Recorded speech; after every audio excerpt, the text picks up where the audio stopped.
देवी शारदा, प्रभु श्री रामचंद्र, भगवान श्री गोपाल कृष्ण, श्री महारुद्र हनुमान, महर्षि श्री वेदव्यास, श्रीमत् आद्य शंकराचार्य, राम भक्त श्री माधवदास, सद्गुरु श्री ब्रह्मचैतन्य महाराज या सर्वांच्या प्रेरणेनं आणि तुम्हा सर्वांच्या आशीर्वादानं आज तिथी आहे सप्तमी आणि वार आहे रविवार. रविवार म्हणजे सूर्याचा वार. रवी म्हणजे सूर्य. इंग्लिशमध्ये सुद्धा त्याला संडे म्हणजे रविवारच म्हणतात. सूर्यवंश आणि त्या सूर्यवंशातला सगळ्यात महान राजा म्हणलात तरी चालेल हे सूर्यवंश शिरोमणी राम आहे. म्हणजे आज सूर्याच्या उपासनेच्या दिवशी रामाचं आपण चरित्र आणि मुख्य म्हणजे आरती बघणार आहोत. आज आत्ता सुरुवातीला माधवदास जे म्हणले त्या माधवदासांनी ही आरती लिहिलेली आहे. या आरतीची विशेषता नंतर पाहूया. पण भानू म्हणजे सूर्य. सूर्याचा एरवी सुद्धा वार कुठला आहे? रविवार. सूर्याची एरवी सुद्धा तिथी कुठली आहे? सप्तमी. कारण का की सप्तमी 7 घोडे 7 दिवस सप्ताह हे सूर्याशी जोडलेले आहेत आपण सगळे. म्हणून रविवारी जर सप्तमी आली तर तिचं महत्त्व आणखीन वाढतं आणि त्याला भानू सप्तमी म्हणतात. भानू म्हणजे सूर्य. तर आजच्या या भानू सप्तमीच्या दिवशी रामाची आणि गायत्रीची उपासना करायची असते. गायत्री ही सुद्धा तेजाचीच उपासना आहे आणि त्यात सवितुर वरेण्य म्हणजे सूर्याचीच प्रार्थना आहे. पण हा सूर्य म्हणजे आकाशात दिसणारा सूर्य आहे का? तर आहे ना. पण हा सूर्य कधीतरी नष्ट होईल. तरी सुद्धा या सूर्याला ज्याच्यापासून ऊर्जा मिळते, तेज मिळतं, प्रकाश मिळतो, त्या सूर्याची ती प्रार्थना आहे. आज आपण जी आरती बघणार आहोत त्यात हाच प्रयत्न त्यांनी केलेला आहे. आपण रामरक्षा ज्या वेळेला बघितली त्यावेळेला विभक्तीचा प्रत्यय नको, भक्तीचा प्रत्यय हवा हा शेवटचा विचार घेतला होता. आणि रामरक्षेतला सगळ्यात चांगला श्लोक रामो राजमणी सदा विजयते राम म्हणतात ना.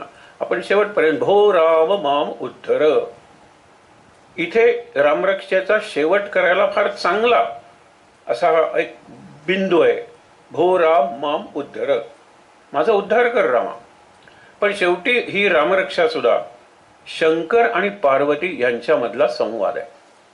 तो संवाद शंकरांनी स्वप्नात येऊन त्या बुध कौशिक ऋषींना सांगितला आणि पहाटे उठून त्यांनी जसा आठवला म्हणजे जसाच्या तसा म्हणलं तरी चालेल.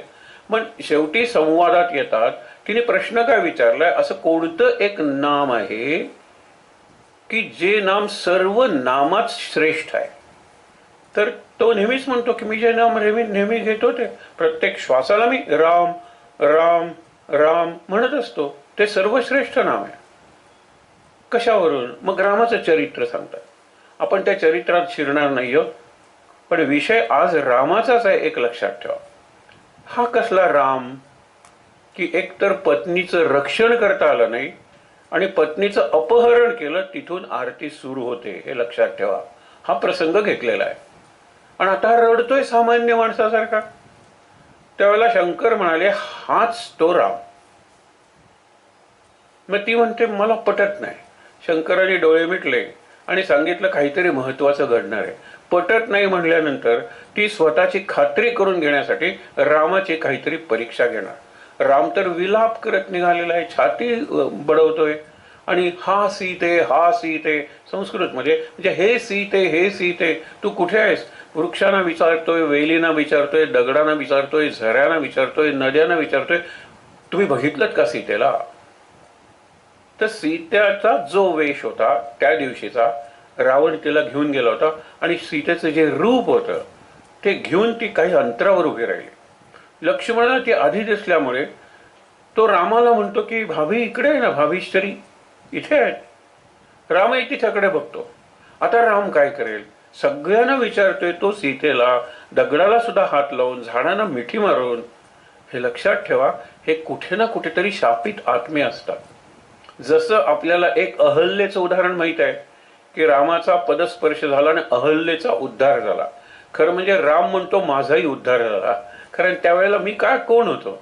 विश्वामित्राच्या यज्ञाच्या रक्षणासाठी मी आलो होतो. आणि अशा वेळेला राम पहिल्यांदा तिला नमस्कार करतो. कारण का? की इतक्या दगडानं माझे पाय लागले, कुठल्याही दगडातून तुझ्यासारखी दिव्य स्त्री निर्माण झाली नाही, म्हणजे तू निराळीच आहेस. त्यावेळेला ती म्हणते मला इतक्या जणांचे पाय लागले पण मी काही मुक्त झाले नाही तुझ्या पदस्पर्शाने, तुझा पदस्पर्श पवित्र आहे. हा म्हणतो तुझा पदस्पर्श धन्य आहे, मी तुला नमस्कार करतो. तर ती म्हणते तू मला ह्या बद्ध अवस्थेतून मुक्त केलेला आहेस, तेव्हा मी तुला नमस्कार करते. या प्रसंगाचा उल्लेख करून विनोबा सांगतात की शिक्षण क्षेत्रातला हा महत्वाचा न्याय ठरू शकतो, राम अहल्या न्याय. अहल्या म्हणजे विद्यार्थी आलेले आहेत तुमच्या समोर, आणि हल म्हणजे नांगर. There are virgin minds that they are having. त्यांची मनं ही इतकी आपण म्हणतो अनाग्रात आहेत, निरागस आहेत, आणि आपण ज्याला म्हणतो की कुठलाही ठसा फारसा उठलेला नाही. आता परिस्थिती हळूहळू बदलत गेल्या. मुलगा अगदी नर्सरीत जरी गेला तरी त्यांनी कितीतरी कार्यक्रम बघितलेले असतात टी व्हीवरचे, आणि जवळजवळ तो जन्मतःच त्याला जर मोबाईल दिला तर बटणं दाबेल अशी परिस्थिती निर्माण झालेली आहे. म्हणजे पूर्वी जे बऱ्यापैकी निरागस निष्पाप मनानं पोर जायचं, आता निरागस आहेच, निष्पाप आहेच, पण जे पूर्णपणे आपण म्हणतो ना की पूर्णपणे कोरं असं नाहीये. अर्थात कोरं म्हणजे कोरं मन, ब्लँक स्लेट, ही थिअरी जुनी झालेली आहे की मुलाचं मन कोरी पाटी, पाहिजे ते लिहा, नाही आहे. मूल म्हणजे मातीचा गोळा, पाहिजे तो आकार द्या, मारुती मारुती, गणपती गणपती, नाही आहे. मूल ही एक जिवंत अशी व्यक्ती आहे, लक्षात ठेवा. आणि मूलाचा किशोर होतो हे खरं आहे देहाच्या पातळीवर, पण मूल मरतं आणि किशोर जन्मतो, तो मरतो आणि तरुण जन्मतो. तो मरतो, मरण्याची क्रिया आहे अगदी शब्दार्थाने घ्यायची नाहीये, भावाने घ्यायची. म्हणून मुलाकडे मिनी ॲडल्ट या दृष्टीने पाहू नका, तर ते एक मूल आहे. 100% ती स्टेज आहे जीवनाची. आपण काय म्हणतो जीवनाचे 4 टप्पे, त्याच्यात हा एक टप्पा, त्याच्यातला हा अर्धा टप्पा, म्हणजे 10 वर्ष बालपण वगैरे, असं कोणी सांगितलं? लहान मूल 100% लहान मूल आहे. म्हणून ते तुमच्याकडे आलेलं आहे तुमचा उद्धार करण्यासाठी, आणि तुम्ही त्याचा उद्धार करणारा राम अहल्या न्याय. दोघांनी एकमेकाला नमस्कार केला पाहिजे, निदान दोघांनी एकमेकाबद्दल कृतज्ञ असलं पाहिजे. तुम्ही मुलं आहात म्हणून मी शिक्षिका आहे हे शिक्षिकेने सांगितलं पाहिजे, आणि बाई तुम्ही आहात ना म्हणून आम्ही हळूहळू विकसित होत आहोत. हे सांगायचं कारण काय की ज्या वेळेला रामाला ही बसलेली आहे तिथे, तिला वाटलं आता राम काय करणार, लक्ष्मणाने तर दाखवलेलं इथेच तर आहे सीताबाई, आता हा धावत येणार, आणि नंतर आपल्याला समजा त्यांनी घट्ट मिठी मारली तर काय करायचं. आली होती परीक्षा घ्यायला, पण आता एक नवीन भय तिच्या मनात निर्माण झालं. रामाने आपल्या चालण्याची गती बिलकुल वाढवली नाही, शांतपणे तिच्याकडे गेला, खाली वाकला, पदस्पर्श केला आणि सांगितलं हे जगन्माते, जगत जननी आशीर्वाद दे. तू पार्वती आहेस, तू जगन्माता आहेस. त्यावेळेला तिला कळलं राम मोठा आहे, आणि म्हणून तिने रामाला वर दिला की तू ज्या कामासाठी निघालेला आहेस, कुठलं काम होतं?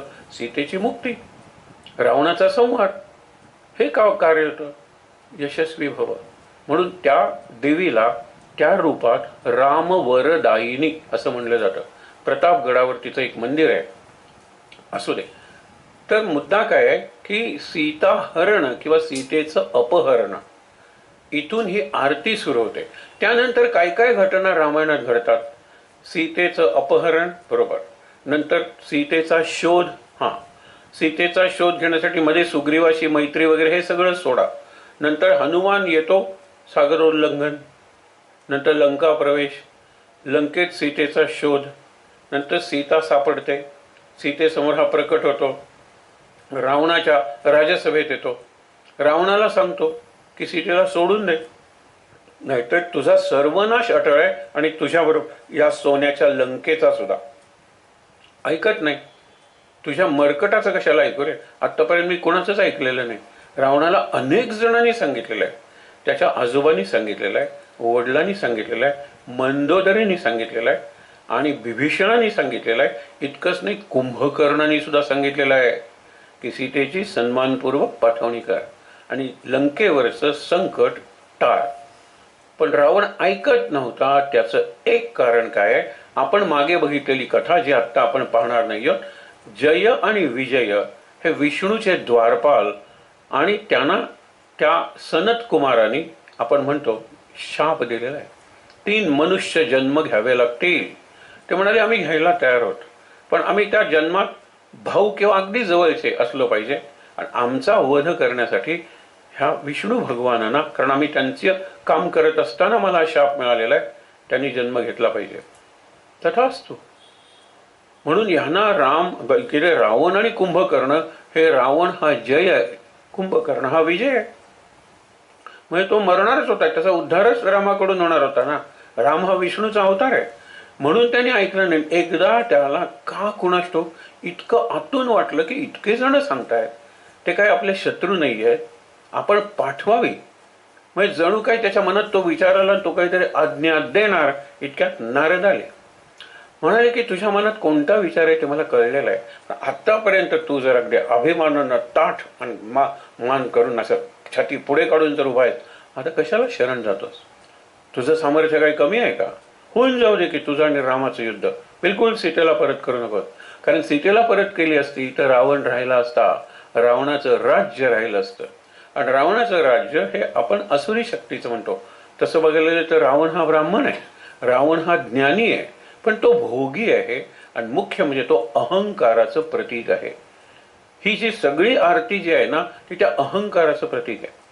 म्हणून शेवटचा जो रामरक्षेतला श्लोक आहे, राम रामेति रामेति रमे रामे मनोरमे, म्हणजे हे पार्वती तू मनोरमा आहेस, तुझ्यात माझं मन रमतं. खरं आहे ना?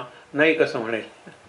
ते का रमतं? कारण तुझं रूप प्रत्येक वेळेला नवीन असतं, नित नूतन चिरंतन असं तुझं रूप असतं. हो ना? नाही कसं म्हणेल? कारण तुझं प्रत्येक रूप सुंदर असतं, मनोरमे. आणि राम हा रमतो आणि रमवतो. मी प्रत्येक श्वासावर जर नाम घेतो आणि माझा प्रत्येक श्वास जर नवीन असतो, तर मी प्रत्येक वेळेला घेतलेलं राम नाम हे नवीन आहे. हे आपण रामनाम किंवा कुठलाही मंत्र म्हणणाऱ्यांनी लक्षात ठेवायचं. मंत्राची कॉपी नाही काढता येणार. आपली देहबुद्धी जागी होते आणि नंतर मग आपली माळ हे होते, आपण झोप येते वगैरे, हा भागच निराळा आहे. पण तरी सुद्धा तुमचा प्रत्येक श्वास निराळा आहे. आणि श्वासावर जर नाम घेतलं, हा या आरतीचा एका अर्थाने संदेश आहे.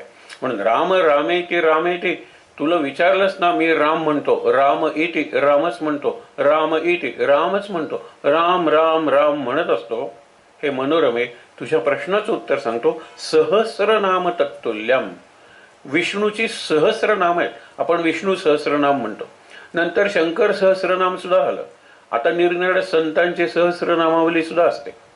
पण हे जे विष्णू सहस्रनाम आहे, त्याच्यात विष्णूची जर 1000 नामं असतील, सहस्रनाम तत्तुल्यम राम नाम वरानने. आनन म्हणजे चेहरा, म्हणजे वरानने म्हणजे सुंदर चेहऱ्याचे, सुंदर दिसणाऱ्या पार्वती. एका पारड्यात जर 1000 नामं घातली आणि दुसऱ्या पारड्यात फक्त राम नाम घातलं, तर राम नामाचं पारडं जड होऊन खाली जाईल. सहस्रनाम तत्तुल्यम राम नाम वरानने. इथे रामरक्षा संपते ना, हाच संदेश माधवदास नावाचे जे रामभक्त कवी आहेत ते देतात. आरती बऱ्याच जणांना तशी नवीन नाहीये, पहिलं कडवं नवीन असेल त्या तिथपासून आपण सुरुवात करणार आहोत. कारण आरती संग्रहात उत्कट साधुनी शिळा सेतू बांधोनी हीच आरती रामाची म्हणून दिली असते. रामाच्या निरनिराळ्या अर्थ आहेत. आपण गोंदवलेला महाराजांची, हनुमंताची आणि रामाची म्हणतो, ती आत्मारामाची आरती जी आपण अगदी शेवटच्या दिवशी पाहणार आहोत. पण हे लक्षात घ्या, मी पहिल्यांदा सगळी आरती वाचतो, याच्यातलं रूपक लक्षात येते का लक्षात ठेवा. स्वस्वरूपोन्मुख बुद्धी, स्वस्वरूप म्हणजे आत्मा, आणि आत्म्याकडे बघणारी बुद्धी, आत्म्याला सन्मुख फेस टू फेस ज्याला परायण म्हणतात, आत्मपरायण बुद्धी ही सीता. आता रूपक तुमच्या लक्षात येईल. स्वस्वरूपोन्मुख बुद्धी वैदेही नेली. वैदेही त्याला मुद्दा हे पुढे सगळं आपण स्पष्टीकरण पाहणार आहोत. कुणी नेली? देहात्मकाभिमाने दशग्रीवे. देहात्मका म्हणजे देहाभिमान, म्हणजे देहबुद्धी. म्हणजे आत्मबुद्धीचं हरण देहबुद्धीनं केलं आणि आत्मबुद्धी म्हणजे सीता, तिचं अपहरण देहबुद्धीनं केलं. देहबुद्धी म्हणजे 10 इंद्रिय, तसा दशानन दशमुख रावण. सुंदर रूपक आहे. म्हणजे आपल्या देहबुद्धीने आपली आत्मबुद्धी पळवून नेलेली आहे, तिचं अपहरण केलेलं आहे, तिला कुठे लपवलेलं आहे, ती लपवणार कुठे, सगळीचकडे पसरलेली आहे, पण मीच माझे डोळे झाकून घेतलेले आहे, असून दिसत नाही मला.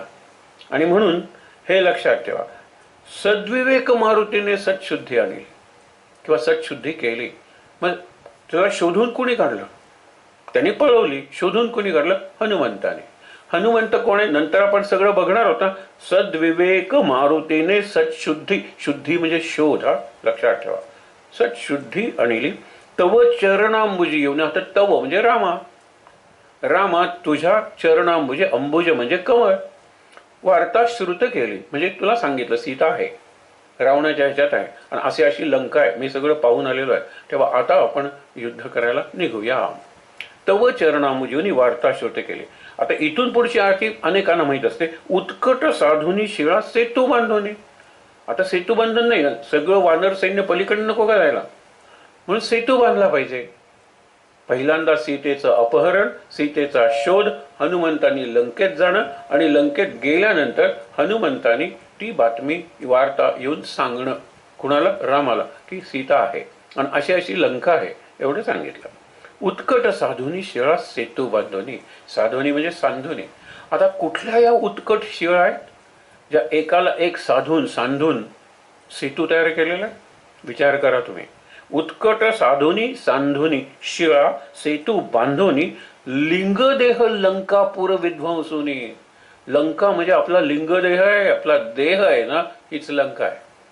स्थूल देह, त्याच्या आतला देह, जिथे वासना भरलेल्या आहेत, त्या वासना व्यक्त करून तृप्त करण्यासाठी बाकीचे इंद्रिय वगैरे आपल्याला मिळालेले आहेत. हा लिंगदेह ही लंका आहे आणि लंका विध्वंस केलेला आहे.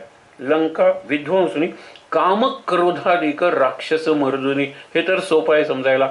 काम क्रोध मोह मद हे राक्षस आहेत लंकेतले, मर्दन केलेलं आहे, त्याला मारून टाकलेलं आहे. देह अहम भाव रावण, मगाशी दशग्रीवचा उल्लेख आलेला आहे, देहात्मकाभिमाने, तोच इथे आहे. देह अहंकार, मी देह आहे हा भ्रम आणि मीच सर्वश्रेष्ठ आहे हा अहंकार. काय होणार आहे सांगा बरं, आपण नंतर बघणार आहोत. देह अहम भाव रावण निवटवली, रावणालाही मारलं. नंतर जयदेव जयदेव निज बोधा रामा. राम कोण आहे? निज बोध म्हणजे आत्मबोध, आत्मसाक्षात्कार करून घेऊया रामाचा, रामाचा अनुभव घेऊया. इथे ही आरती संपते. बघूया पुढे. परमार्थे आरती, परमार्थासाठी आरती करूया. सद्भावे आरती, सद्भावानं आरती करूया. ही आरती करायची कशासाठी? स्पर्धेसाठी, काय म्हणायचं म्हणून. एक कोकणीतला एक शब्द मला एका माणसाने सांगितला होता, तुम्हाला कदाचित माहितीही नसेल. आम्ही आरती का करतो माहिती ना? लागड बाब आहे म्हणून. लागड बाब म्हणजे वडील म्हणत होते म्हणून. वडील का म्हणत होते? त्याचे वडील म्हणजे आजोबा म्हणत होते म्हणून. आजोबा का म्हणत होते? पणजोबा म्हणत होते. ही आरती आम्ही का म्हणतो हेच आम्हाला माहित नाही, कारण आमचा कुलदेव निराळा आहे, सगळंच निराळं आहे, पण ही आरती आम्ही म्हणतो. या आरतीचा अर्थ आम्हाला माहित नाही, ही आरती कुठली आहे माहित नाही, पण आम्ही म्हणतो. लागड बाब म्हणजे परंपरा, कुळाचार, ह्या ज्या सगळ्या गोष्टी आहेत ना, त्यामुळे काय होतं की त्यातला प्राणच निघून जातो, आत्मा निघून जातो. नुसतं कलेवर राहत नाही, सांगाडा उरतो. लक्षात ठेवा, कलेवर प्रेत तरी आपल्याला बघतो, आपण नमस्कार करतो, हार वगैरे घालतो, पण प्रेत जाळल्यानंतर राख होते, पुरल्यानंतर सांगाडा होतो. आपल्या बऱ्याचशा आरत्यांचे, स्तोत्रांचे असे सांगाडे आपण जमवलेले आहेत. म्हणून आपण बघितलंय की केवढा अर्थ आहे याच्यात. बघा पुढे. जयदेव जयदेव निजबोधा रामा, परमार्थे आरती सद्भावे आरती परिपूर्ण कामा. जयदेव जयदेव. प्रथम सीता शुद्धी हनुमंत गेला. आता पुन्हा पहिल्यापासून क्रम सांगितला. पहिल्यांदा गेला कोण लंकेत? हनुमान. सीता शुद्धी, शुद्धी म्हणजे शोध. नंतर लंका दहन करून अखया मारिला. अखय, ख म्हणजे क्ष किंवा श म्हणजे अक्षय कुमार. अक्षय हे नाव आहे त्याच्या धाकट्या मुलाचं. कोणाचं? रावणाच्या. त्याला मारून टाकलंय. हे कुठे घडलंय प्रसंग? अशोक वनात. अशोक वन विध्वंस हा पुढचा प्रसंग आहे. अखया मारीला जंबूमाळी. हे जंबूमाळीला पहिल्यांदा पायाखाली दाबून धरलं. अनेकदा हनुमंताचं जे चित्र असतं, पर्वत उचललेला आहे, गदा आहे, पायाखाली एक राक्षस आहे, तो जंबूमाळी. जंबूमाळी आणि भुवनी भुवन दुसरा राक्षस त्राहाटीला हाल हाल करून झाडं वगैरे टाकून मारलेलं आहे त्यानं. आनंदाची गोळी घेऊन आला, या आनंदाचं निशाण घेऊन आला, म्हणजे बातमी घेऊन आला. पुढे काय, निज बळे निज शक्ती सोडविली सीता. आपण बघणार आहोत याच्या आधी काय घडलं होतं. रामानी स्वतःच्या शक्तीने स्वतःच्या बळानं सोडविली सीता, म्हणून येणे झाले, लक्षात ठेवा. नाहीतर राम वनवासात काळ तोंड करावं लागलं असतं त्याला. एकतर नेली दुसऱ्यानी, तिसऱ्यानी शोध घेतला आणि चौथ्यानी सोडवली. तू काय पराक्रम केलास. तो म्हणत असता मी जाणार नाही, आणि एक तर सीता सुटली नाही, तर सीतेशिवाय अयोध्येत जाणं एक लांछनास्पद आहे, आणि सीतेलाच माझा कमीपणा वाटेल जर दुसऱ्यानी तिची मुक्ती केली तर. हा प्रसंग बघणार आहोत आपण. पण लक्षात ठेवा, निज बळे निज शक्ती सोडविली सीता, म्हणून येणे झाले अयोध्ये रघुनाथा. नाहीतर रघुनाथ वनवासातच राहिले असते. पण ते तसंच घडणार होतं, कारण हे अवतार कार्य होतं ना. अनेक ऋषींना त्यांनी तारलं, यज्ञ संस्कृतीचं रक्षण केलं, अनेक राक्षसांना मारलं, वालीचा वध केला, हे सगळं केलं रामाने. पण रामाचा खरा अवतार कार्य काय होतं, रावणाचा संहार. बघा पुढे बघूया. निजबळे निजशक्ती सोडविली सीता, म्हणून येणे झाले अयोध्ये रघुनाथा. आता अयोध्येला आल्यानंतर कुणाकुणावर काय काय परिणाम झाले. आनंदे ओसंडे वैराग्य भरता, आरती घेऊन आली कौसल्या माता. अनाहत, आता जयदेव जयदेव हे पुढचं जे आहे ना, हे आता आपलं उपासना सुरू झालेली आहे. कारण देह काय आहे त्यांनी सांगितलं ना, निरनिरा. अयोध्या आहे ना, ते आपल्याला कायाही पंढरी ना, तर कायाही अयोध्या. आता लक्षात ठेवा, सहज सिंह अनाहत ध्वनी, आपण याचा अर्थ नंतर बघूया. अनाहत ध्वनी गर्जती अपार 18 पद्मे, म्हणजे किती असतील. पद्म म्हणजे अब्ज, अप म्हणजे पाणी, पाण्यात जन्मलेलं, आणि 1 अब्ज म्हणजे 100 कोटी, म्हणजे 1800 कोटी वानर होती. ही वर्णन आहे, पण हे रूप काय लक्षात ठेवा. 1800 कोटी म्हणजे काय ते आपण त्यावेळेला बघूया. 18 पद्मे वानर करीती भुभुक्कार, हुप हुप करतात ते. अयोध्येसी आले दशरथ कुमार, 2 दशरथाचे कुमार आलेले आहेत, राम लक्ष्मण. म्हणून काय झालेलं आहे, नगरी होत आहे आनंद थोर. आता राम आणि लक्ष्मण आलेले आहे, नगरात आनंद झालेला आहे, अयोध्या आनंदाने भरून गेलेली आहे. पुढे बघा, सहज सिंहासनी राजा रघुवीर. हे सहज सिंहासन आहे, हे काही पद्मासन नाही आहे. सहज सिंहासनी राजा रघुवीर. हा रामाचा राज्याभिषेक झालेला आहे, राम राजा झालेला आहे. सोहम भावे तया पूजा उपचार. त्याला कुठली पूजा उपचार आहे, ही षोडशोपचारे वगैरे नाही, ती करणार तर करा तुम्ही, पण तो सोहम भावे तया पूजा उपचार. सहजांची आरती, काय कल्पना आहे लक्षात ठेवा. आरतीला बाकीचे साधनं वगैरे ही सहज साधनं नाही आहे, ते मिळवावी लागतात. अरे टाळ नाही आहे, हे शेजारच्या मंदिरातून घेऊन ये बरं, आपल्याला घेऊन यावे लागतात. पण इथे सहजांची आरती, वाद्यांचा गजर, माधवदासा स्वामी आठव ना विसर. अखंड आठवण, अखंड स्मरण इथे माधवदास थांबतात. जसं एका जनार्दनी श्री दत्त ध्यान. काल आपण बघितलं नरहरी झाला तल्लीन, आणि इकडे हे म्हणतात अखंड अनुसंधान.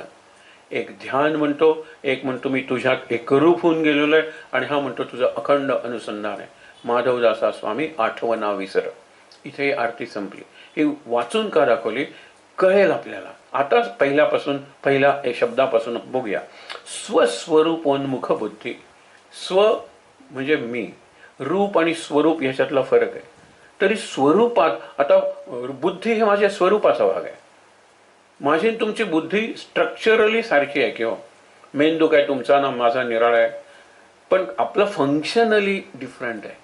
राक्षसांचा मेंदू, देवांचा मेंदू आणि मानवांचा मेंदू हा काही निराळा नाही आहे. पण त्या मेंदूतून निरनिराळ्या ज्या आज्ञा मिळतात त्या देहाला, मनाला, बुद्धीला म्हणूया, त्याप्रमाणे ती व्यक्ती वागते. देवासारखी वागली तर ती देव आहे, राक्षसासारखी वागली तर ती राक्षस आहे. म्हणून काय की मेंदू प्रत्येकाला आहे, स्व आहे, स्वरूप. पण स्वस्वरूप म्हणजे काय, अगदी खास. मेंदू माझा आणि तुमचा निराळा आहे, पण मेंदूतली स्मृती तुमची म्हणजे मेंदूचं स्ट्रक्चर रचना निराळी नाही आहे, पण माझी मेंदूतली स्मृती, माझी विचार करण्याची पद्धती, हो ना, माझी निर्णय घेण्याची क्षमता, हे प्रत्येकाचं निराळ आहे. पण तरी आणखीन आत गेल्यानंतर आत्मा हा सगळ्यांचा सारखा आहे. लक्षात घ्या, आत्मा हा सगळ्यांचा सारखा आहे. म्हणजे त्याच्यात काहीच फरक नाही, कारण तो परमात्म्याचा अंश आहे. त्याला स्वस्वरूप म्हणलेला आहे. म्हणजे आत्म्याकडे उन्मुख म्हणजे तोंड करून असलेली. जसं सूरजमुखी, त्या सनफ्लॉवर आपण म्हणतो, त्याचं तोंड सूर्याकडे असतं. तसं झालंय काय की आपलं हे स्वस्वरूपोन्मुख बुद्धी वैदेही नेली. वैदेही म्हणलेलं आहे. तिला जानकी सुद्धा म्हणता आलं असतं, मैथिली म्हणता आलं असतं. वैदेही का म्हणलेलं आहे? फार सुंदर आहे.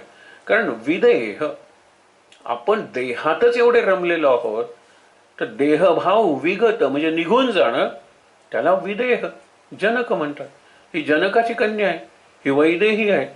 म्हणजे ही वैदेही कशाचं प्रतीक आहे? स्वस्वरूपोन्मुख बुद्धी, आत्मबुद्धीचं प्रतीक आहे. आणि आत्मबुद्धी जर जागी ठेवायची असेल तर देहबुद्धी विसरलीच पाहिजे. देहे बुद्धी ते आत्मबुद्धी करावी, विवेक आहे. याच्यासाठी विवेक पाहिजे. हा विवेक आहे कोण? हनुमान. हे लक्षात ठेवा ना. आणि म्हणून सद्विवेक मारुतीने सत्शुद्धी आणली. बातमी आणली म्हणजे कोणासाठी? रामासाठी, सुग्रीवासाठी. काय हनुमंतांनी सांगितलं? सद्विवेक मारुती. हा विवेक महत्वाचा आहे. आणि विवेक जर जागा असेल, सद्विवेक, सदसद्विवेक, सतच्या बाजूने पडला तर तुम्ही देवाच्या बाजूने जाता, आणि असतच्या बाजूने निघालात तर तुम्ही देहाकडे जाता. देह आणि देव. आणि असत म्हणजे अनित्य. प्रपंचातली किंवा देहाची कोणतीही गोष्ट कायम टिकणारी नाही. ना केस, ना दात, ना कातडी, कातडीतलं आपण कॉम्प्लेक्शन म्हणतो, कांती, काहीही टिकणार नाही.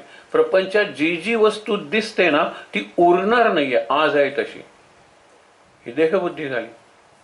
आत्मबुद्धी आहे तशी आहे. पण त्यासाठी एकीकडे विवेक पाहिजे आणि दुसरीकडे वैदेहीची विदेही अवस्था पाहिजे. देही असून विदेही, हे आपण त्या देहूच्या वाण्याचं म्हणजे तुकारामाचं वर्णन करतो. आपण तुकारामाची आरती पाहणार आहोत. पण विचार करा तुम्ही, देही असून विदेही. देह तर आहेच, प्रत्येकाला देह आहे. पण देहभान हरपणं आणि देहाच्या गोष्टीत फार रस न वाटणं. आता तुकाराम वगैरे जेवत होते की हो, पाणी पित होते की, सगळं करत होते. पण म्हणून ते तुकाराम होते का? नाही. निराळेच असतात. कार्य महत्वाचं असतं त्याच्यात, नुसतं दिसणं महत्वाचं नाही. एक विचारतो, शिवाजीचं चरित्र आणलेलं असतं आणि ते समजावून सांग, कारण ते अभ्यास झाला असतो वगैरे. तो म्हणतो की ठीक आहे, मी समजावून सांगतो, पण तुझे बाबा आणि शिवाजी यांच्यात भरपूर साम्य आहे. तुझ्या बाबांना 2 डोळे आहेत, शिवाजीला 2 डोळे आहेत. नाक 2 डोळ्यांच्या मध्ये आहे बाबांचं आणि शिवाजींचं. डोळ्याच्या बाजूला दोघांचे कान आहेत, गाल आहेत, तोंड आहे, छाती आहे, हात आहे. इतकंच नव्हे तर बाबांनाही दाढी आहे, शिवाजीलाही दाढी आहे. सगळं मुलांनी ऐकून घेतलं. बाबा झालो, अहो किती साम्य आहे तुमच्या आणि शिवाजीमध्ये. घोड्यावर चढता येतं? कधी चढलोच नाही. तलवार उचलता येते, तिचं वजन माहीतच नाही. मग कसा शिवाजी? शिवाजी म्हणजे घोड्यावर बसून तलवारीनं पराक्रम करतो, तो शिवाजी आहे. दाढी मिशा हे बाकीचं तुम्ही काय सांगता, यातला विनोद सोडा तुम्ही. पण आपण असाच, हीच देहबुद्धी आहे. आणि तरी मी तुझ्यापेक्षा निराळ आहे, तुझ्यापेक्षा श्रेष्ठ आहे. हे चुकीचंच आहे. चुकीचंच आहे. देहाच्या पातळीवर आपण असणारच आहोत. आत गेल्यानंतर आपण एकरूप होणार आहोत. आणि म्हणून सांगितलेलं आहे, त्याला विवेक पाहिजे. काय योग्य आहे, काय अयोग्य, काय टिकणार आहे आणि काय न टिकणार आहे. शाश्वत, अशाश्वत, नित्य, अनित्य. आणखीन एक अवघड शब्द आहे, पण आत्म, अनित, अनात्म. इथे देहात्म शब्द पुढे येणार आहे. आत्म म्हणजे टिकणार हो, आणि अनात्म म्हणजे न टिकणार. हा देह हा अनात्मा आहे, डोळे अनात्मा आहेत. पण आहे काय? आत्मा हा फक्त आत्मा आहे. माझ्या आतमध्ये असलेला आत्मा हे आत्मतत्व आहे. तेच फक्त नित्य आहे आणि तेच फक्त सत्य आहे. देह येईल आणि जाईल, येईल आणि जाईल. त्या आत्म्यावर जशी शरीरावर वस्त्र येतात आणि जातात, तशी आत्म्यावर अनेक देह येतात आणि जातात. ठीक आहे, पुढे बघा. तव चरणांबुजे, आणि मग ती तव चरणांबुजेने वार्ता श्रुत केली. इथे एक गमतीदार प्रसंग आपण बघितला होता मागे, उल्लेख करून पुढे जाऊया. बातमी, अरे सांग सांग, सगळे वानर कटका चटका लावून या गेला. काल बघितलं ना, एवढं गेलाय रावणाच्या लंकेत, परत तर आला पाहिजे ना, सुखरूप परत आला पाहिजे. एक केवळ एक काम अयशस्वी झालं तरी चालेल, इतकं मारुतीवर प्रेम होतं, तो परत आला पाहिजे. तो परत आला यशस्वीपणे. त्यांनी असं केलं की नाही मला माहित नाही, कारण हे करणं फार सोपं आहे. याचा अर्थ काय कोणाला कळतो मला माहित नाहीये, पण असं करायचं. हां, तर ते तसं केलं की काय मला माहित नाही, पण आला, उतरला. लवकर लवकर सांग, सुग्रीव सांगतोय त्याला. तर त्यांनी पाठ करून नमस्कार केला. इकडे सुग्रीव आहे, राम आहे, त्यांच्याकडे पाठ केली आणि नमस्कार केला. सुग्रीव म्हणतो की लंकेत असा नमस्कार करतात करे, आणि नुसता जाऊन आला आणि लंकेचा एवढा प्रभाव तुझ्यावर पडला, आधीचे सगळे संस्कार गेले? नाही, आधीचे संस्कार घट्ट झाले म्हणतो. धक्का बसतो. राम म्हणतो काय म्हणतोस तू? आधीचा संस्कार आहे मातृदेवो भव. सीता ही माझी माता आहे आणि ती इकडे नाही का, इकडे लंका, इकडे तुम्ही अभयात, म्हणून आधी सीतेला, नंतर पितृदेवो भव. ते म्हणतात हुशार आहेस तो. म्हणून इथे हा विवेक आहे. प्रत्येक ठिकाणी मारुतींनी विवेकाचा उपयोग केलेला आहे. मग पुढे काय झालं? तव चरणांबुजोनी वार्ता, सगळं सांगितलं त्याने. त्यांनी सीतेचा शोध, सीता कुठे आहे सांगितलं, लंकेतले रस्ते कुठे आहेत, लंकेत किती सैन्य आहे, रावणाची राजसभा कशी आहे, रावणाचं बोलणं कसं आहे, हे सगळं रावण दिसतो कसा. कारण रावणाचं अजून दर्शन नाही झालं रामाला आणि रामाचं रावणाला. पण हनुमंत दोन्हीकडे बघितलेलं आहे ना, त्याला विभीषण कसा आहे तेही माहीत आहे, भेट झालेली आहे. आता पुढे काय? सेतुबंधन. उत्कट साधुनी शिळा सेतू बांधुनी. उत्कट साधुनी शिळा, आपला प्रत्येक श्वास आहे ना, त्याला दुसरा श्वास जोडलेला आहे. आपण म्हणलं ना, कृष्ण विष्णू हरी गोविंद या नामाचे निखळ प्रबंध, माझी आत्मचर्चा विशद उदंड गाते. लक्षात ठेवा, स्पष्ट नुसतं कृष्ण विष्णू हरी गोविंद, ज्ञानबा तुकाराम, रामकृष्ण हरी ओम, रामकृष्ण हरी असं नाही करत ते. माझी आत्मचर्चा, मध्ये आत्मचर्चा करतात, स्पष्ट करून सांगतात. त्या तुमच्या मंत्राचा अर्थ, या श्लोक आरतींचा अर्थ, हे आत्मचर्चा विशद आणि उदंड गाती, आनंदात चाललेलं असतं. त्याला पंढरपूर म्हणायचं, हे लक्षात ठेवा. म्हणून काय सांगितलेलं आहे? उत्कट साधुनी शिळा, म्हणजे श्वास श्वास जोडून. त्याच्यावर काय करा? शिळेवर नाम लिहिलं होतं ना, राम, म्हणून तरले ना ते. रामाने आपणही मदत करावी म्हणून दगड टाकला आणि तो बुडला, आपण बघितलं होता. कारण राम स्वतःचं नाव कसं लिहिल सांगा बरं. म्हणून हनुमंताने तेच सांगितलं, रामा, आम्ही सगळेजण राम राम राम म्हणून म्हणून आमचे दगड तरंगत होते. तू नुसताच दगड घेतलास आणि टाकलास म्हणून तो बुडला. आमचा तुझ्यावर जेवढा विश्वास आहे तेवढा तुझा स्वतःवर विश्वास आहे का? हा पहिला प्रश्न. आणि तू दगड घेतलास, दगडाला आनंद वाटला, उद्धार झाला आपला. तू दगड फेकलास, त्याग, तो दगड तरेल का? तू ज्याला फेकलंयस, तू ज्याचा त्याग केलायस, तो तरेल कसा? हा साधा प्रश्न आहे. हे उत्तर दिलेलं आहे. म्हणून उत्कट साधुनी शिळा, एक श्वास दुसरा श्वास, श्वासोच्छ्वास, नाम जपा श्वासोच्छ्वास, हे उत्कट साधुनी शिळा सेतू बांधोनी. आणि मग झालं काय? लिंग देह लंकापुर विध्वंसनी. लिंग देह म्हणजे एका अर्थाने सूक्ष्म देह, हा स्थूल देह, आणि दुसरा लिंग देह जो आपल्या नाभीभोवती एकवटलेला असतो, वासनामय देह असतो. बाबांचं आणि महाराजांचं दोघांचे उदाहरण बघ. बाबा काय म्हणतात की इथे जो देह असतो, आपण ज्या देवताची किंवा गुरूंची उपासना करतो, त्या देहाला आपल्या उपास्य देवतेचा किंवा दैवताचा आकार येतो. म्हणजे आकार येतो म्हणजे काय? इथे महाराज दिसायला लागतील का टॅटू केल्यासारखे, गोंदवल्यासारखे? नाही, गोंदवल्याचे महाराज असतील तरी गोंदवल्यासारखे इथे कसे दिसतील? हा गोंदवून घेताय त्याला महाराज नाभीच्या भोवती. पण ते काय आहे की वासना ज्या आहे त्या वासनांना महाराजांचा आकार येतो. महाराजांचा आकार म्हणजे नामाचा आकार, नामाच्या प्रेमाचा आकार. हळूहळू नामाचं प्रेम एवढं वाढतं की बाकीच्या वासना दुय्यम होतात आणि टाकल्या जातात, वर्ज्य केल्या जातात. मला त्याची ॲलर्जी आहे रे, म्हणून वर्ज्य करतो मी. इतकी प्रगती होऊ शकते. म्हणून हे बाबांनी सांगितलं. आणि महाराज काय म्हणायचे? एकदा रात्री 11ला म्हणाले, चल रे, एका तरुणाला सांगितलं, घे ती चिंधी, घे ती, बुडव तेलात, बांध एका काठीला, आणि आपण लाव, मशाल घेऊन जाऊया. कुठे जाऊया? उत्सव होता, काहीशे किंवा काही हजारी लोक आलेले असतील, थंडीचे दिवस होते. आणि अशा वेळेला त्यांनी काय केलं?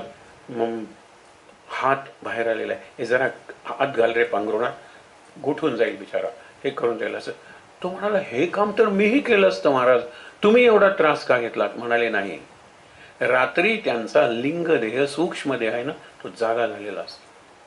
त्याच्यात कोणती वासना आहे, कोणती वासना प्रबल आहे, हे आम्हाला दिसतं, तुम्हाला नाही दिसणार. आणि एकदा ह्याला कळलं की ह्याला पैशाची वासना आहे, तर त्या पैशाचा लोभ गेला ना की याची प्रगती होणार आहे. याला प्रचंड क्रोध येतो, हा जमदग्नीचा अवतार आहे, दुर्वासांचा अवतार आहे, तर याचा क्रोध घालवण्यासाठी याला कार्यक्रम दिला पाहिजे, याची प्रगती होईल. हे रात्री कळतं. रात्री तुम्ही मुखवटा कुठे असतो? दिवसा मुखवटा असतो. मी दानशूर आहे, बघा ना, मागच्या खिशातलं सगळ्यात लहान नाणं अंधारात सुद्धा काढू शकतो. काय दानशूर, कल्पना करा. पूर्वी 5 पैसे असायचे, ते त्या वाडग्यात टाकल्यानंतर तो सुद्धा तो भिकारी मनातल्या मनात शाप द्यायचा, टाकून टाकून काय टाकले. आंधळ्याचं नाटक जरी करत असला तरी असलं नाहीये ते. रात्री आपला तो देह जागा झाल्यानंतर आपण खरे कसे आहोत हे संतांना कळतं, आणि त्याचं ते मग पुढे उपयोग करतात. कारण तुला मी सुधारणारच आहे, तर तू माझ्याकडे आलायस ना, तर तू आहेस कुठे मला कळलं पाहिजे, ते रात्री कळतं. आणि ते लिंगदेह त्या वासना नष्ट करून टाकलेलं. रावण हे वासनांचं प्रतीक आहे, रावण हे देहाच्या भोगांचं प्रतीक आहे, आणि रावण हे अहंकाराचं प्रतीक आहे. ह्या सगळ्या गोष्टी अशा आहेत की आपल्याला आत्मस्वरूपापासून दूर नेतात. इतकंच नाही, आत्मस्वरूपाचं विस्मरण घडवतात. म्हणून हनुमान पाहिजे, आणि हनुमान म्हणजे श्वास, आणि हनुमान म्हणजे नाम. हे आणि काय सांगू, हनुमान म्हणजे श्वास आतबाहेर करणारा, आणि हनुमान म्हणजे नाम. बास ना, श्वासावर नाम घ्या, मग एवढा विवेक जागा होईल तुमचा. पुढे तेच वर्णन केलेलं आहे, फार सुंदर आहे. काम क्रोधाधिकर राक्षस मर्दुनी. राक्षस मारले पाहिजेत, काम क्रोध मोह वगैरे हे जे सगळे आहेत ना, महाराजांनी फार चांगलं सांगितलंय. हे काम क्रोध मोह वगैरे षड्रिपू 6 शत्रू तुम्ही म्हणता, यांचे आई बाप कोण आहेत माहित आहे का? वासना आई आहे आणि अहंकार बाप आहे. असलं जोडपं जर असेल तर त्यांची पिलावळ भूतावळ नसेल का? म्हणून काम काय, क्रोध काय, लोभ काय, मोह काय, सगळी भूत आहेत. कारण वासना आणि अहंकार, वासना जिंकणं आणि अहंकार पूर्णपणे शून्य करणं हे कसं शक्य आहे? नामानं शक्य आहे. बाकीची कितीतरी साधन आहेत, ज्ञानसाधना नाही करता येतं. मी तुझा भाग आहे, मग मी कशाला असं वागू? ज्ञान हे सगळ्यात सांगितले, ज्ञानात एव तु कैवल्यम सा विद्या या विमुक्तये. म्हणजे ज्ञानातूनच मुक्ती मिळते. शेवटी ते ज्ञान. आपण भक्तीतून ज्ञानाकडे निघालेलो आहोत. कारण आपल्याला भक्ती सामान्य माणसं आहोत, आपण प्रापंचिक आहोत, आपल्याला जास्त वेळ नाहीये, आपल्याला ग्रंथ वाचून समजत नाहीये, साधी साधना करायला वेळ नाही. पण भक्तीतून शेवटी ज्ञानच आहे, लक्षात ठेवा. ज्ञानात एव तू, खरोखर ज्ञानातूनच कैवल्यम म्हणजे मोक्ष आहे. हे शेवटी मोक्षाचा विचार आहे, तो आपण बघूया आपण. काम क्रोधाधिक राक्षस म्हणून देह अहम भाव रावण निवटवले. मी देह आहे हा भावच अहंकार आहे. शुद्ध अहंकार, त्याला खरा मी म्हणलेला आहे, तो खरा आत्मा आहे, शुद्ध अहंकार. म्हणून आपण म्हणतो ना की कोश आहेत निरनिराळे, आणि अहंकार किंवा मन बुद्धी चित्त अहंकार. थोडं थांबा, कारण मन बुद्धी चित्त अहंकार. अरे अहंकार कसा आला तिथे? चित्ताच्या पलीकडे अहंकार नाहीये. मन बुद्धी चित्त अहम कार. कार म्हणजे व्यक्त होणं. ओंकार सत्कार आपण म्हणतो ना, तसा तो कार आहे, अहंकार किंवा शुद्ध अहंकार. तो शुद्ध मी आहे, आत्मा आहे म्हणायला हरकत नाही. जयदेव जयदेव निजबोधा रामा. रामाला सांगितले तू निजबोध आहे. निज म्हणजे स्वतः मी, आणि निज माझा बोध म्हणजे आत्मबोध, आणि आत्मबोध म्हणजे आत्मलाभ, आत्मप्राप्ती, आत्मसाक्षात्कार, आत्मज्ञान. हा राम आहे. आणि तिथपर्यंत पोचायचं असेल तर बाकीचे सगळे केले पाहिजे. रामानेच आपल्याला दाखवले राक्षसांना कसं वगैरे मारायचं. आणि परमार्थ आहे आरती. कशासाठी आरती करतोय? परमार्थासाठी. परमार्थ म्हणजे परम अर्थ, आणि परम अर्थ म्हणजे सगळ्या बंधनातून सुटका, मोक्ष किंवा मुक्ती. सद्भावे आरती. रामा तुला सद्भावाने आरती करतो तू, कारण तू परिपूर्ण काम आहेस. आणि माझ्या कामना परिपूर्ण कर, म्हणजे नवीन कामनाच निर्माण करू नको. आहे ते सगळं पूर्ण करून टाक, बस. म्हणजे मी निष्कामच होईल. पूर्ण काम, आप्त काम असे शब्द वापरलेले आहेत. आहे ना, तुला दिलं ना, बस आता आता चल निष्काम व्हायला सुरुवात कर बरं. होतात, साधी साधी माणसं होतात. मोठ्या माणसांना, शिकलेल्या माणसांना अवघड जातं, म्हणून सांगितलं. आता पुढचं कडवं बघ. प्रथम सीता शुद्धी हनुमंत गेला, हे आपण बघितलं. सीता शुद्धी म्हणजे शोध घ्यायला. लंका दहन करून, त्याला रामाने काही लंका दहन करायला सांगितलं होतं का सुग्रीवानी सांगितलं होतं राक्षसांना मार? म्हणजे हल्ली विचारलं जातात, तुम्ही कमिशन होतात ना, टर्म्स ऑफ रेफरन्स दिल्या जातात की काय हा पूल का पडला. आता त्याच्यात तुम्ही तो भ्रष्टाचारामुळे विचारलं होतं तुम्हाला, कारण हा पूल पडला, सिमेंट कमी वापरलं होतं किंवा भेसळ, हे सगळं, पण भ्रष्टाचारामुळे पडला असं म्हणू नका. टर्म्स ऑफ रेफरन्स नाही आहेत. काय, एक तुम्हाला प्रसंग सांगतो, रामायणातला संदर्भ आहे त्या, म्हणून आपल्याकडच्या मोठ्या वकिलांनी सुद्धा ज्या वेळेला जजमेंट त्यांच्या विरुद्ध दिली गेली सुप्रीम कोर्टाची, त्यावेळेला त्यांनी सांगितलं की सुप्रीम कोर्टानं लक्ष्मण रेषा पाळली पाहिजे. हे बाकीचा उपदेश कशाला करता तुम्ही? इंटरप्रिट करा तो लॉ आणि जजमेंट द्या. हे मध्ये मॉरलायझिंग कशाला, नीतिमत्तेचे पाठ कशाला देता? हे दिल्यानंतर मोठ्या वकिलाने विचारलेला हा प्रश्न आहे, पण त्यावेळेला चीफ जस्टिस सुद्धा तसाच होता. त्यांनी काय सांगितलं माहित आहे ना, तुम्ही म्हणता ते मान्य आहे, आम्ही लक्ष्मण रेषा पार करतो, म्हणजे मर्यादा पार करतो, कारण लक्ष्मण रेषा पार केल्याशिवाय रावणाचा संहार होणार नसतो. तुम्ही सगळे रावण आहात. किती उत्तर सुंदर आहे. लक्ष्मण रेषा सीतेने जर पार केली नसती तर रावण आत येऊ शकला नसता, सीतेचं अपहरण झालं नसतं, रावणापर्यंत पोहोचून त्याला मारण्याचं कदाचित रामाला कारणच उरलं नसतं.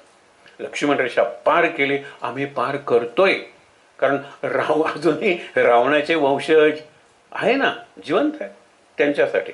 पुढे बघा, प्रथम सीता शुद्धी हनुमंत केला, लंका दहन करून अक्षया म्हणजे त्या अक्षयाला मारून टाकलं, मारीला जंबूमाळी, भ्रुवनी त्राहाटीला. इतका त्रास देऊन मारलेला आहे काही राक्षसांना हनुमंताने. त्याला राग आला होता, कारण तो वरती आरामात बसला होता आणि त्यांनी विचार केला होता पहिल्यांदा अंगठी टाकूया खाली, माकडच ना शेवटी, मरकटलेला पण हुशार आहे तो, सीता वर बघेल, अरे ही अंगठी याच्याकडे कशी आली, माकडं फिरत असतात इकडून तिकडे, सापडली असेल. रावणाचा कशावरून नसेल, रावणाचा माणूस कशावरून नसेल.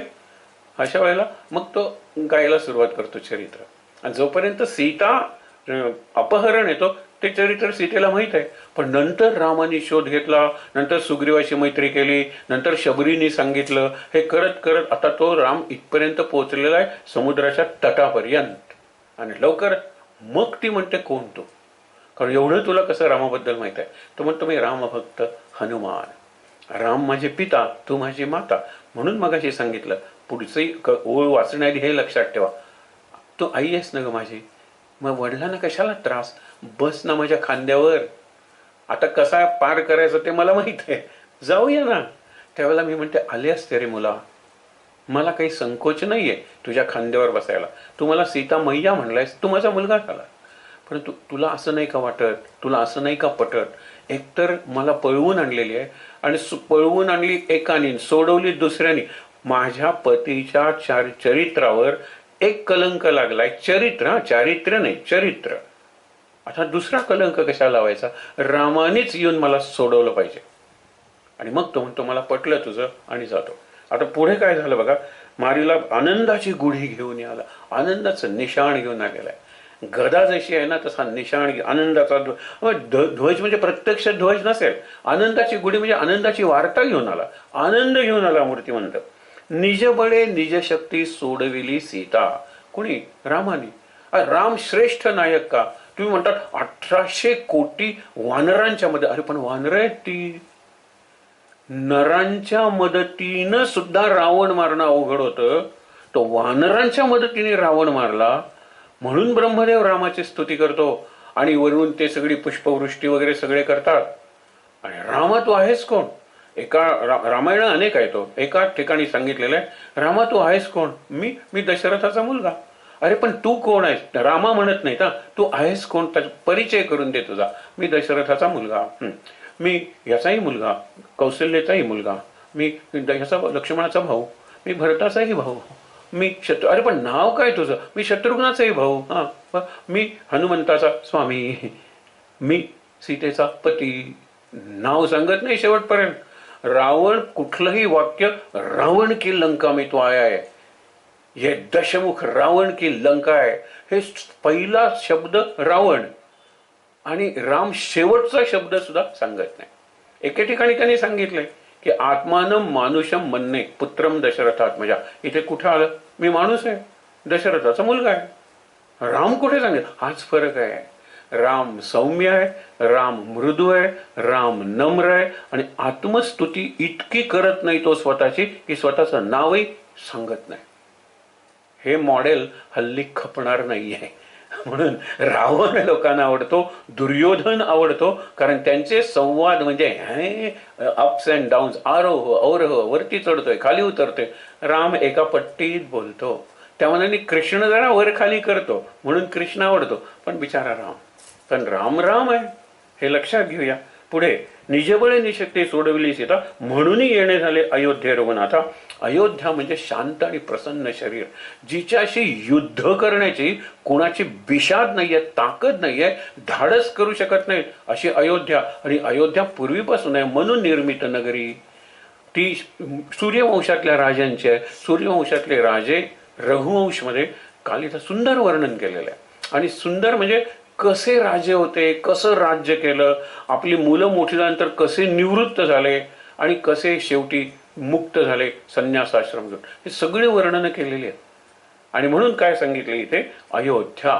अयोध्या म्हणजे असं शरीर आहे की माझ्या कुणाशीही विरोध नाही आहे आणि मला विरोध कोणी करत नाही. आय एनव्ही नोबडी, नोबडी एनव्हीज मी. हे तो सांगतो ना गिरणीवाला राजाला त्या, की मी कोणाचाही द्वेष करत नाही, माझा कोणी द्वेष करत नाही. मी कोणाला भय दाखवत नाही, मला कोणाचं भय वाटत नाही. मी कोणाबरोबर स्पर्धा करत नाही, माझ्याबरोबर कोणी स्पर्धा करत नाही, म्हणून मी आनंदात आहे.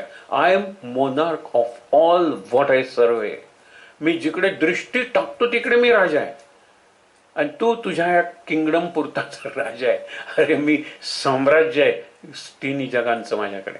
हे लक्षात ठेवलं पाहिजे. इथे हेच सांगितलेलं आहे की म्हणून येणे झाले. अयोध्येचं हे वर्णन आहे. अयोध्येचं आनंदे ओसंडे वैराग्य भरता. आता वैराग्य भरताला आहे, पण भरत म्हणजेच मूर्तिमंत वैराग्य आहे. काय भरताचं चरित्र आणि चारित्र्य आहे, श्रेष्ठ मानलंय. भरतापेक्षा श्रेष्ठ जर काही असेल तर हनुमान, आणि हनुमंतापेक्षा जर काही श्रेष्ठ असेल तर रामनाम. पण रामनाम म्हणजेच हनुमान म्हणजेच भरत. 14 वर्ष रामाचं स्मरण करत, रामाच्या साक्षीनं आणि प्रेरणेनं, रामाच्या प्रसाद पादुका सिंहासनावर ठेवून, सिंहासन अयोध्येच्या बाहेर आणून रामाला सांगतो, तुझी प्रतिज्ञा आहे ना, माझी प्रतिज्ञा आहे, तू केव्हाही अयोध्येत प्रवेश कर, तुझ्या मागून माझी पावलं अयोध्येत पडतील.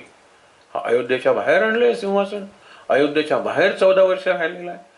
मी तू जसा राहतोयस तसाच मी सुद्धा जटाजूट आहे, मी सुद्धा साधी वस्त्र, मी सुद्धा पत्रावळीवर जेवतो वगैरे वगैरे.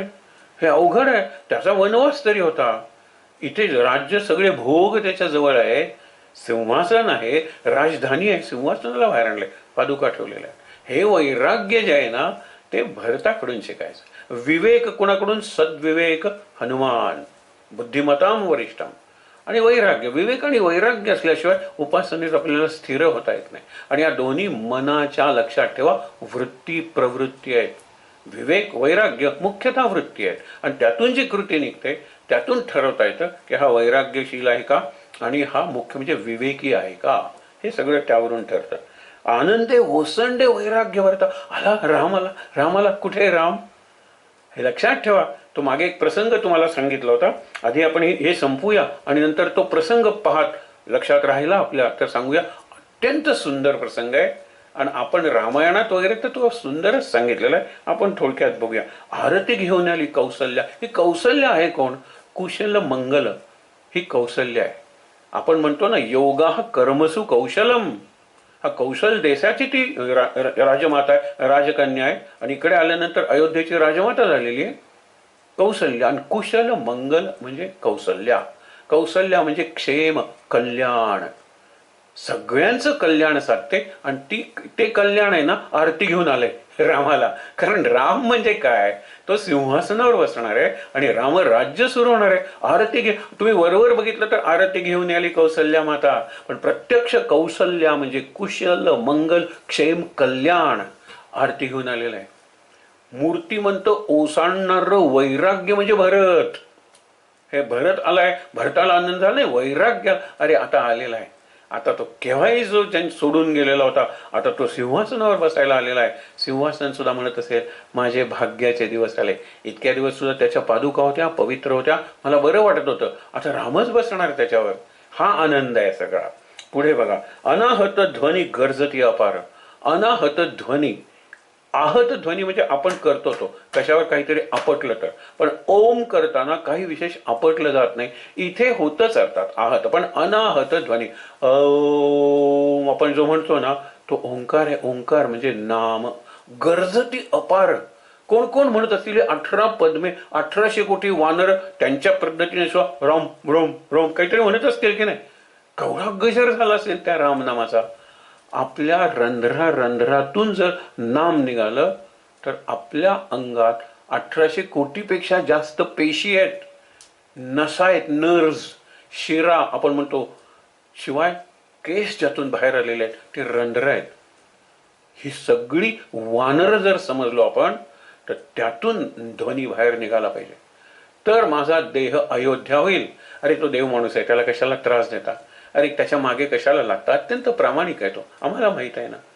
जर माझ्या आतून नाम बाहेर पडायला लागलं, आपण म्हणतो ना की सेंट्रीफ्युगल, मी सेंटर आहे कशाचं, नामाचं केंद्र आहे, न्यूक्लियस आपण ज्याला म्हणतो, आणि त्यातून जसे ते अल्फा बीटा गॅमा ते रेज बाहेर पडतात आपण म्हणतो ना, तसं सर्व दिशांनी माझ्यातून नामाचे किरण बाहेर पडत आहे. विचार करा काय असेल माझी योग्यता. अयोध्या आहे मी, आणि अयोध्या नाही, अयोध्येचं सिंहासन आहे मी. अयोध्येचं सिंहासन नाही, त्याच्यावर बसलेला राम राजा आहे मी, आत्मा राम. हे लक्षात घेऊया आपण. त्यामुळे काय आहे की सहज सिंहासनी राजा रघुवीर, अनाहत ध्वनी गर्जती अपार. 18 पद्मे वानर सांगितलं ना, आतून नाम बाहेर पडतंय. करीती भुभुक्कार, ओंकार आपोआप बाहेर पडतोय, नाम आपोआप बाहेर पडतंय. त्या मावशीला महाराजांनी सांगितलं होतं ना, ते विचारते की तुम्ही बरी माळ हातात धरत नाही, आम्हाला हातात धरायला सांगता, गळ्यात माळा घालून ते मिरवता. आईच्या वयाची होती त्यांच्या, तर ती म्हणाली काही हरकत नाही आहे, तू मावशी तू आहेस ना माझ्या आईच्या वयाची, चल माझ्या कपाळाला कान लाव बरं. ती म्हणते काय, श्रीराम जय राम जय जय राम, माझ्या छातीला कान लाव बरं, माझ्या गुडघ्याला कान लाव, माझ्या पायाला कान लाव. ती म्हणते तुमच्या देहातून रामनामच मला ऐकू येतंय. मग मला माळेची गरज आहे का? पण तू म्हणलीस ते मला पटलं, कारण लोक म्हणतील महाराज कुठे माळ घेतात. महाराजांना माळ घ्यायची गरज नाहीये, हे लक्षात ठेवा. म्हणून माझं अनुकरण लोक करतील म्हणून मी माळ घेईन. समर्थांचं असंच, मी माळ घेईन, त्यांना माळेची गरज नाहीये, पण मी वागतो तसे लोक वागतील म्हणून मला माळ घेतली पाहिजे, हे लक्षात ठेवा. सोहम भावे तया सहज सिंहासनी राजा रघुवीर. आता सहज म्हणजे श्वासांचं सिंहासन हो. आणि कसलं आहे सिंहासन सांगा बरं. आपण म्हणतो नाभीच्या ह्याच्यावर सिंहासन बसवले अष्टदळ रघुवीर, आपण म्हणतो रामपाठात, किंवा राम महाराजांची जी काकर आरती नाही, त्यांनी जी आरती केलेली आहे मानसपूजेची, त्याच्यात सगळं आलेलं आहे. हे जे लक्षात घेतलं, पुढे मानसपूजाच आहे ही सगळी आरती म्हणजे मानसपूजा आहे. आणि ती जर मला जमत गेली तर मी त्या रामायणातल्या प्रसंगात रमत जाईन, आणि मग माझं मन गेलं तर त्या प्रसंगाच्या चौकटीतच जाईन, इकडे तिकडे भटकणार नाही. किती सुंदर आपण बघितलं, सीता आहे आणि मग तिला तो कसं दिसलेला आहे मृग, मग राम त्याच्या मागे गेलेला आहे, लक्ष्मण त्यांनी रेग ओढलेली आहे, रावण येतो. बघा ना तुम्ही, हे मनातल्या मनात श्रीराम जय राम जय जय राम, श्रीराम जय राम जय जय राम, श्रीराम जय राम जय जय राम, श्रीराम, मग रावण जटायू, श्रीराम जय राम जय जय राम, श्रीराम जय राम जय जय राम. छान. मग त्याच्यातच मन राहील आणि त्याच्यात इकडे तिकडे जाईल ना. पहिल्यांदा सीता होते, राम होते, लक्ष्मण होते. राम आधी गेला कारण ते हरिण दिसलं, त्याच्या मागे लक्ष्मण गेला, त्यांनी रेग मारली. हे मी बघतोय ना सगळं, पण हे बघता बघता मन त्याच्या बाहेर जाणार नाही. हे या आरतीचा एक संदेश आहे, हे लक्षात ठेवा. शेवटी काय सांगितलंय अगदी लक्षात ठेवा. सहज सिंहासनी राजा रघुवीर. महाराजांचा सहज आवडता शब्द आहे. आणि सहज समाधी हे बाबांच्या एका छोट्या पुस्तकाचं नाव आहे. सुरुवातीची काही पुस्तकं होती ना, ती साधकांना अप्रतिम आहे. सहज समाधी, सिद्धांत आणि व्यवहार, की प्रत्येक गोष्ट सांगताना एक एक त्यांनी गोष्ट सांगितलेली अध्यात्मातली. खूप चांगलं आहे पुस्तक. आणि म्हणून महाराजांना विचारलं तुमचा योग कुठला, त्यांनी उत्तर दिलं. त्यांना वाटलं नामयोग म्हणतील, रामयोग म्हणतील. ते म्हणाले आमचा सहज योग, काही कष्ट नाही. आणि सहज म्हणजे श्वासापेक्षा जास्त सहज गोष्ट कुठलीही नाही आहे. आणि ती इतकी सहज आहे की ती चालू आहे ती आपल्याला कळत सुद्धा नाही. आपण म्हणतो ना, तो अगदी हलक्या पायानं आला, त्याची चाहूल सुद्धा लागली नाही असं म्हणतो आपण. श्वासांची कुठे चाहूल लागते, तिकडे लक्ष देणं. सोहम भावे हे पुढे सांगितले, तया पूजा उपचार. तिकडे सोहम सोहम सोहम, धरिता सो सोडिता हम, अखंड चाले सोहम सोहम, ती रामाची पूजा आहे. आणि राम श्वासच आहे, तेच सिंहासन आहे. म्हणून सांगितलेलं आहे सोहम भावे तया पूजा उपचार, सहजांची आरती वाद्यांचा गजर. आरती वाद्य काय ते सहज आहेत, म्हणजे श्वासच आहे सगळं. आणि त्याच्यात आतच हे सगळं चालू आहे. माधवदासा स्वामी आठवना विसर. म्हणजे माधवदास म्हणतात की स्वामी रामा सद्गुरु आठव ना विसर, म्हणजे अखंड स्मरण अनुसंधान. आणि अनुसंधान हा कळस बिंदू आहे या आरतीचा. हे सगळं सांगितल्यानंतर अनुसंधान, ह्यालाच मानसपूजा जर आपण म्हणलं की किती छान आहे. आपण बघितलेलं आहे की सीता आहे, सीता म्हणजे माझा आत्मा आहे किंवा आत्मबुद्धी आहे. नंतर रावण आलेला आहे, रावण ही रावण देहबुद्धी पडते हो 10 इंद्रियांच्या तोंडातून. प्रत्येक घेत असतो ना तो आत, ही 10 तोंड आहेत आपली, डोळे कान नाक जीभ त्वचा, आपण म्हणतो ना ज्ञानेंद्रिय आणि कर्मेंद्रिय. तो रावण आहे, आत घेतो सगळे भोग. म्हणून त्या भोगाने आपली आत्मबुद्धी लपवलेली आहे, ग्रहण लावलेलं आहे त्याला. आम्ही या रावणाला मारलं की आत्मबुद्धी सुटली, सीतेची मुक्ती झाली. म्हणून रावण निवटवणी. आणि मग अयोध्येला आल्यानंतर तर काय, अयोध्या म्हणजे देह जर तुम्ही मानला तर सहज म्हणजे श्वास, सहज कृती. श्वास ही अशी आहे की सगळ्यात बेसिक, आणखी नाही हृदयाची कृती धडधड सहज आहे, आपण नाही थांबू शकत. सर्क्युलेशन ऑफ ब्लड, डायजेशन पचन, या सहज क्रिया आहेत. पण या सगळ्याला बेसिक मूळ काय आहे तर श्वास. श्वास आहे म्हणून या क्रिया चालू आहेत, हे लक्षात घ्या. आणि म्हणून जयदेव निज बोधा रामा, परमार्थे आरती सद्भावे आरती परिपूर्ण कामा. परिपूर्ण काम, मुक्त काम. आता मला कामना सोडल्या नाही. महाराज म्हणाले इच्छा मरण म्हणजे काय, पाहिजे तेव्हा मरण नाही, सर्व इच्छांचं मरण ते इच्छा मरण. काय सुंदर व्याख्या आहे ही. सर्व इच्छांचं मरण. मला आता काही इच्छाच उरलेली नाही, म्हणजे निरीच्छ झाले. एवढी मोठी मी अवस्था म्हणत नाही, पण मला काही हवं असं वाटत नाही. दुसऱ्यांनी काही दिलं, तिसऱ्यांनी मागितलं तर मी सहज देऊन टाक्या. घरातलं एखादा हे चांगलं आहे, पाहिजे का घेऊन जा. हे आपण सुरुवात केली पाहिजे ना ॲट सम पॉइंट. एक गोष्ट सांगतो आणि एक रामायणातला प्रसंग. रामायणातला प्रसंग बघूया, गोष्ट नंतर बघूया, कारण उद्या आरती शंकराची आहे. म्हणजे राम आहेच तिथे, कारण सगळ्याचं सारच आहे ना राम नाम. उद्या सोमवार आहे, शंकराची आरती आहे. हा प्रसंग रामायणातला बघूया, गोष्ट नंतर बघूया. 14 वर्ष झाली आणि सूर्यास्ताच्या आत रामा तू आला नाहीस तर मी अग्नी प्रवेश करेन. आणि भरत सुद्धा शब्दाचा पक्का होता, म्हणून 1 दिवस राहिलेला आहे. त्या पोचणार कसे चालत, म्हणून त्यांनी सांगितलंय तुझं पुष्पक विमान मला दे आणि नंतर परत घेण्याच्या अटीवर, मला ते अयोध्येत नकोय. म्हणून हरकत नाही, त्याच्याबरोबर हे सगळे सुग्रीव वगैरे आलेले होते ना पुष्पक विमानातून, असं वर्णन केलेलं आहे. अशा वेळेला 3 वाजलेले आहेत दुपारचे, 14 वर्ष पूर्ण झालेले आहेत. 6 वाजता सूर्यास्त आहे, 3 तास. अजून राम आलेला नाही. आपण काय विचार करू की अजून 13 वर्ष 359 दिवस आणि त्यातले 21 तास, कारण 3च तास उरलेले आहेत ना. ते सगळं असा जर हिशेब केला, आला नाही आहे तर आता काय येणार आहे. म्हणून तो चितार असायला लागतो. तो सूर्यास्त झाला की मी अग्निप्रवेश करणार आहे. सूर्यास्त झाल्यानंतर मी जर चितार रचायला लागलो तर माझ्या शब्दाला कलंक लागेल. म्हणून तो तिथे रचायला, कुणीतरी सांगितलं अरे काय हे करतायत, कोण आलेले, तो भरत जो आहे तो चितार रचायला लागलेला आहे. वसिष्ठाने येऊन सांगतात. वसिष्ठ म्हणतात का, तो म्हणतो सूर्यास्ताला केलं, राम अजून आला नाही, येण्याची काही खात्री नाही. हे जर आहे तर मी अग्निप्रवेश करणार, चिता मी रचतोय. त्यावेळेला ते म्हणाले अरे आत्तापर्यंत राम आला नाही म्हणूनच आत्ता येईल असं तुका नाही समजत. आत्तापर्यंत राम आला नाही म्हणूनच आत्ता येईल असं समज.